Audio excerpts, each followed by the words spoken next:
అందరికీ ముందుగా కార్తీక పౌర్ణమి శుభాకాంక్షలు. నాకు ఈ కార్తీక పౌర్ణమి అయితే సేమ్ దివాళీ లాగానే అనిపిస్తుంది. మీకు కూడా ఎవరికైనా అనిపిస్తుంది అట్లా? నేను ఈ రోజు 365 ఒత్తులు ఎట్లా అయినా మా బావతో వెలిగించాలని ట్రై చేసిన. ప్రతి సంవత్సరం నేనే వెలిగిస్తా, మా బావకు వీలు కాదని ఈసారి ఎట్లయినా మా బావతో వెలిగించాలనుకున్నా. ఈసారి కూడా వీలు కాలేదు, ఇక నేనే వెలిగించాల్సి వచ్చింది.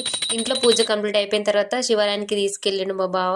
ఫోన్ చేస్తే అది కూడా రమ్మనంటే వచ్చిండు. అక్కడికి కూడా మళ్ళీ లోపలికి రమ్మంటే రాలేడు. నేను ప్రతి సంవత్సరం ఈవినింగ్ మాత్రమే టెంపుల్కి వెళ్తా, ప్రొద్దున అసలు వీలు ఉండదు.